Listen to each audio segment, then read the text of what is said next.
Rome, 1944. A city under siege, not from foreign armies but from fear itself. The Nazi occupation had turned ancient streets into prison corridors.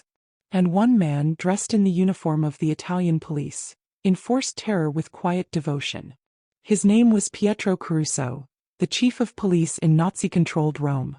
A loyal fascist, a collaborator, and the man who helped orchestrate one of the darkest crimes in Italian history.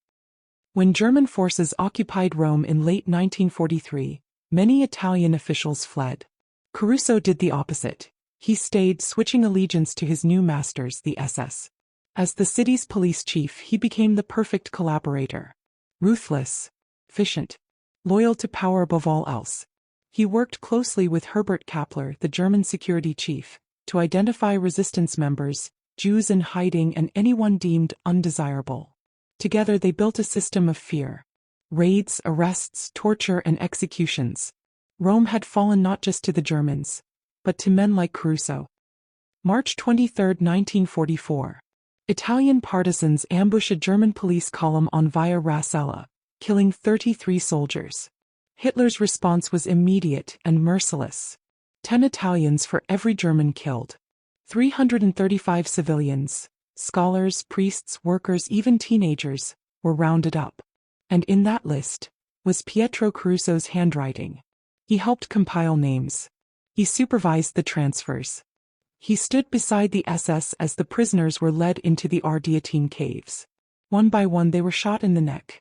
When it was over, the caves were sealed with explosives, a tomb for the innocent. 3 months later, the Allies liberated Rome.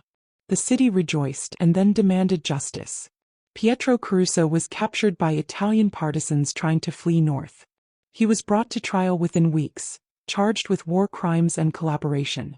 Witnesses described him as cold and mechanical, a man who carried out orders without hesitation.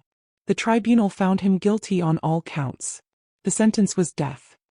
If stories like this remind you of the cost of silence, subscribe to Crimson Secrets, where history's darkest truths are never forgotten. September 22, 1944.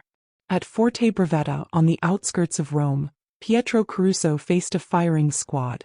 There was no crowd, no cameras, just a handful of soldiers, a priest, and the man who once ruled the capital through fear.